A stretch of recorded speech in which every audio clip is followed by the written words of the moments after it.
Hey YouTube, Nurse Marc here. How many grams of carbs a day should you eat? That's not an easy question to answer. I've got a buddy who went to a national bodybuilding championship eating about 400 grams of carbs a day, and he placed. That's a lot. A CrossFitter who's doing 1, 2, maybe 3 workouts a day is going to need a lot more carbohydrates in a day than me, a lazy powerlifter. So it's not exactly an easy question to answer, but for the average person, it's around about 100 grams of carbs a day. Let's talk about why. So carbs aren't an essential macronutrient. It's the reason that people on keto just don't simply drop dead from not eating them. But having said that, they may be a necessary part of your diet.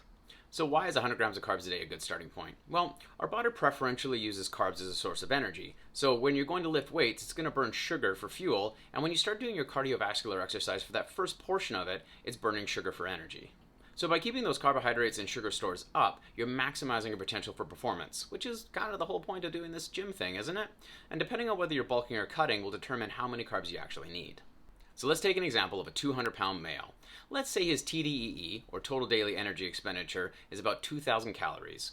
Well, that 200-pound guy is going to need about 200 grams of protein and 80 grams of fat to maintain muscle mass and hormonal control.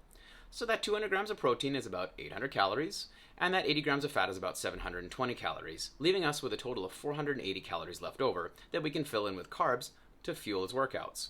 Well, 480 calories is about 120 grams of carbohydrates, about 100 grams of carbs a day.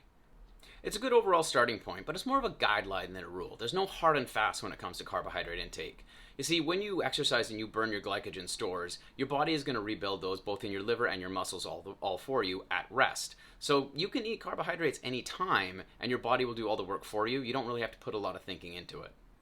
But if you do want to put some thinking into it, eating some fast digesting carbs 30 to 60 minutes before you do a workout can help fuel your workout. And then when it comes to recovery, eating some carbohydrates along with a proper meal or a protein shake will help replenish your body. The timing of carbohydrate intake is a massive discussion and way beyond the scope of this very, very humble video, but know that there's a lot of research that's done on this topic. Lastly, for diabetics, you need to be monitoring your hemoglobin A1C and keeping that number low. Nurse Marc says so. So 100 grams of carbs a day might be a great guideline for keeping your sugar intake in check.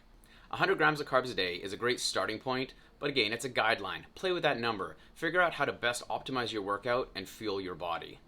That's it, boys and girls. Like and subscribe, questions and comments down below, and as always, eat like a bodybuilder and train like a powerlifter.